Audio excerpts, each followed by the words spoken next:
Well, I just woken up and Michael actually just walked in the door, and everything was fine. He walked in the door. I was hiding behind the refrigerator, and I popped out and scared him. And I was like, hey, Mike, and I gave him a hug.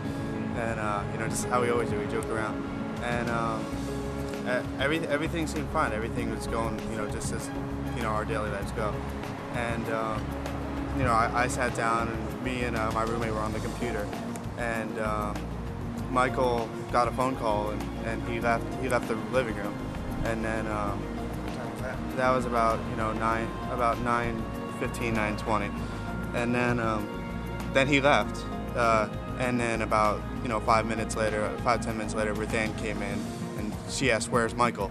And she asked, "Where's Michael?" And we're like, we don't know. He just left.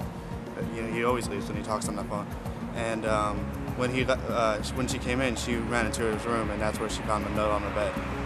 Now, Ruthann is his girlfriend? Ruthann is not his girlfriend. Ruthann is his best friend. Oh, okay. Mm-hmm. Now, do you know who the phone call was from? I don't know who the phone call was from. I'm not even sure if it was really a phone call. Do you know what the note said?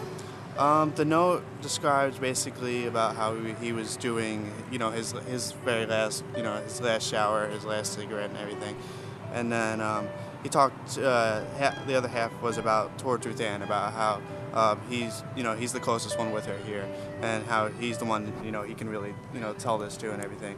And then he went on to talk about how he hopes that she has a great life. I know he did enter rehab in the past, but I'm not exactly sure why. But ever since I met him, he's been completely clean. He's probably the most funniest, happiest guy I've ever met in my life.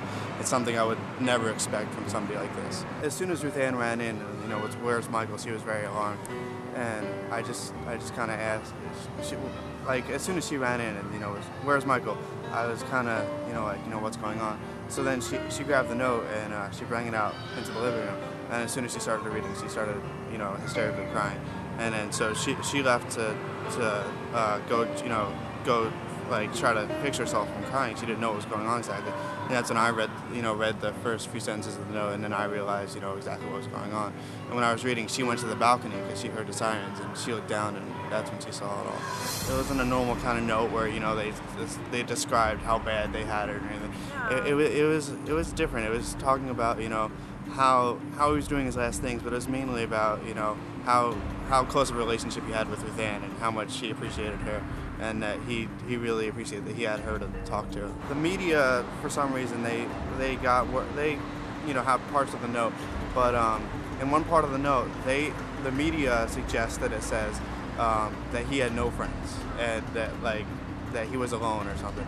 And in the note, that's not what it said. It said absolutely nothing. It said Ruthann was his closest friend here, and we were all amazing friends with him. We hung out with him every single day in the past 5 months, and he loved us all, and we all loved him. And I don't like how the media suggests that he didn't have any friends or he didn't feel that anybody was close to him, because he did have all of us. We actually saw them check his pulse and then kind of declare the body dead, deceased, and it was really kind of traumatizing, to be honest. He was my partner in computers, so he always helped me. He was quiet. He was super sweet. I didn't expect really for him to do something like this.